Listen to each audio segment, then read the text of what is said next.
And welcome back. Here we go again. Yeah, our next guest is no stranger to the show. She's the executive director of the Meet the Writers Incorporated, and she joins us to speak about how her organization has continued to help students develop a love for reading, and that's very, very important in our society, and to give us a sneak peek at what her organization has in store for 2025. So please welcome to the show, Michele Weisman. Michele, finally, you come to the show. Yay! So great to be here, Bob. Thank you so much. You're always on Zoom or something like that, or you know, we always get you while you're sitting in another office somewhere. But now, finally, you're in the studio.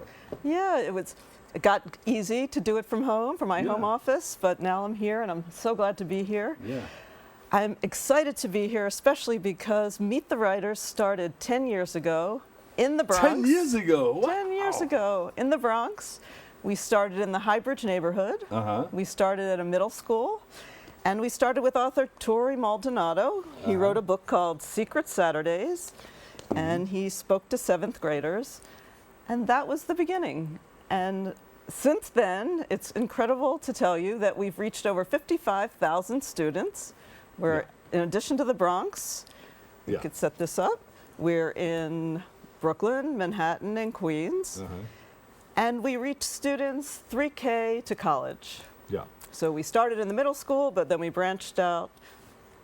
So Meet the Writers, tell us what it's all about and what made you want to start something like this. Well, I worked for 25 years in children's publishing. Thank you. I worked for Sesame Workshop, Time for Kids, Highlights for Children. But I wanted to do something different, and I wanted to support literacy more directly. And that's how it started. It was a program, I started with a program in the Bronx, and I wasn't sure how it would take off, but it really has taken off. And when I started, I thought I was doing a literacy program, a program around education, but it's also really about identity and about empathy. So when you first started, you said, yeah, I really don't know what it's not right up, it wasn't on target yet, right? It was about reading and bringing people together. Right. But you found out a little later on what the whole thing was about, I guess. It's true. I felt like, I guess what I learned is that it's about more. And I think kids were supposed to read this book when the author came, and they didn't read it. Some of them were like, oh man, I was supposed to read your book and I didn't read it. Yeah. But now meeting you and hearing your story, now I'm going to read it. I'm going to read it. Yeah. I mean, authors say to students, reading is not optional, but what you read is your choice. Yes, yes. And I think they're often motivated if they see someone who looks like them, who has a story like them. I think it feels like something that they could relate to. I think I'm getting ready to start something. Everybody keeps asking, when are you going to start it? The history of radio. A book? Including my knowledge and information and my experience in radio. And who would your audience be? Well, I think it would be high school, junior high, high school, college. I think that would be great. Yeah. I'll hook you up with some schools. Yeah. Yeah, that would be really great. Sounds good. Have you started writing? In my mind, yes, but no, nothing's on paper yet. But I'm about ready to put the pen to the paper. Well, I hear a lot of authors this will be my 7th talk. book. Well, okay, so you have some experience, because writers say, writers write. Yeah. If you want to be a writer, you got to do the work. Yeah. Some writers say, it was incredible, I wrote this book during Hurricane Sandy. It was a few weeks, I wrote this book. But then 3 years and a stack of revisions like this high, then the book gets published. I mean, it takes a lot of time. Yeah. I want it to be about radio, but that's the thing that's sticking me right now. I don't know if I want it to be about radio or just have a subtext. Be alone. But anyway, that's me. Well, let's talk about curious. you. I'm curious. I know. We'll talk about it. Okay. How have school authors visited? I mean, they come to different schools, right? You set up the school, and authors come and they visit these locations. So it is like a match. I meet authors, I meet schools, and I try to make a match. Yes. And I meet authors by going to the Bronx Book Festival, going to the Brooklyn Book Festival, going to the New York City Teen Author Festival. Yes, and hearing authors speak about their books. And so So what I try to do is make a match. Like in 3K, we might have someone who reads a book, Donut, Feed the Squirrels. And they might read the book, they might do some drawing, and then they'll say to the kids, do you want to do the donut dance? So the kids, yeah, they get up and do the donut dance. For older kids, maybe it's a different story. I mean, I had one of the co-authors of All American Boys, Jason Reynolds and Brendan Kiley. Brendan Kiley came to a school and was talking to 8th graders about this book, All American Boys. He said, you know, this is the 3rd most banned book in the United States. Really? Yes, according to Brendan, I believe him. And he said, I think your school really trusts you to read this book and for us to discuss it, and it was really incredible. So we're not talking about the donut dance with 8th graders, but we might be talking about issues of identity and racism. And so every school and Within every that visit book is different. Yeah, really? This is an incredible book, actually. It's voiced by 2 authors, and maybe I'll leave this copy for you. All right, So it really is making a match, trying to figure out what is the school community, what are they talking about, what are they studying, what are they interested in, and then making a match with the authors. And so when an author goes to a school, usually they present to all the kids in a grade, but then they also have this moment kind of like when we're having them, they might sign the book and someone could say, oh, I've never met an author, I've never met an author who looks like you, or I've never met an author talk about this topic. You know, I've never met someone talk about Japanese internment and hear your personal history, and that's really important to me. Yeah. And so you see that, like, the kids might have certain body language, you know, they're not really so interested, but as the author talks, you see that they start to lean in and are more interested and maybe more open to so maybe that's something that they could do.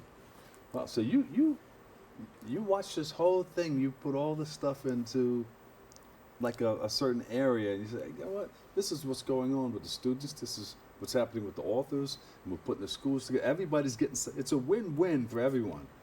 I think it is. Yeah. I like to think it is. We have and this is your passion. You're very passionate about this. It's and true. You're making it work. Yeah. 10 years in. 10 years in.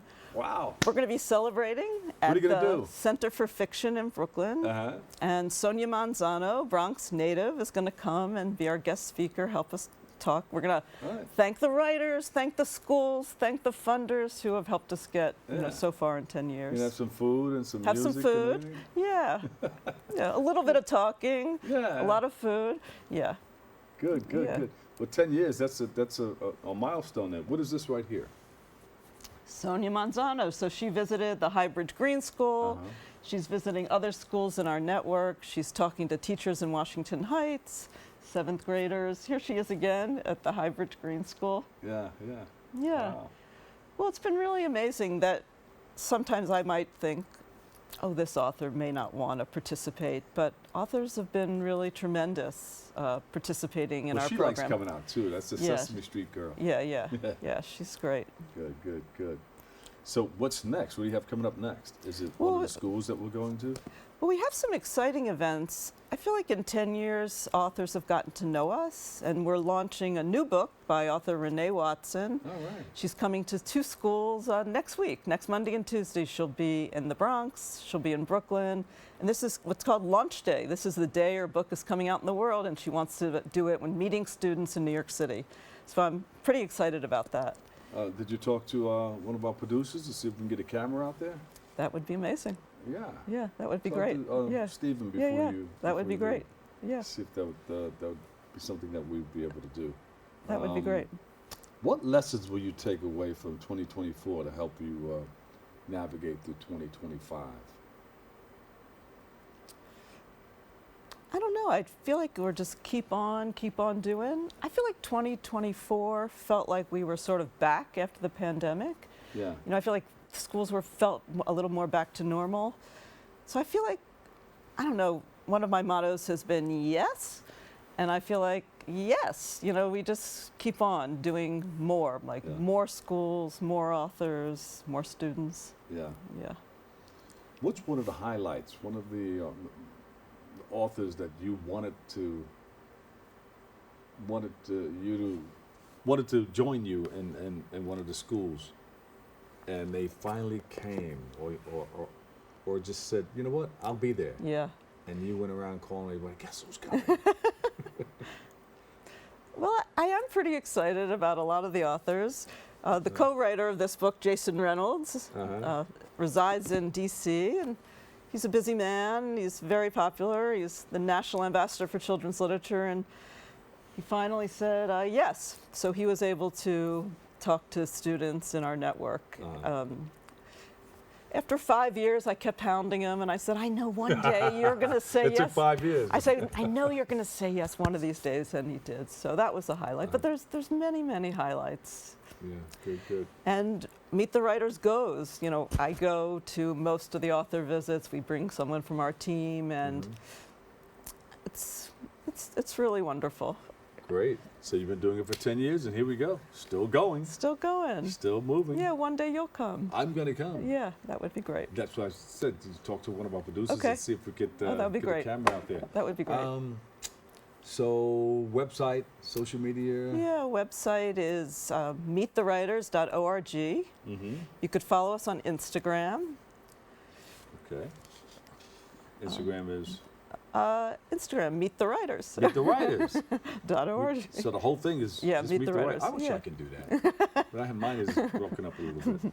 Doc and doctor and Yeah. da-da-da-da. Well, that works. But is there a number that people can use to contact you? You don't want to do that. Yeah, I could. I mean, how about email? That would be good. Email's good. Yeah, email. Yeah. So it's my first name, Michele, Michele, Yes. at meetthewriters.org.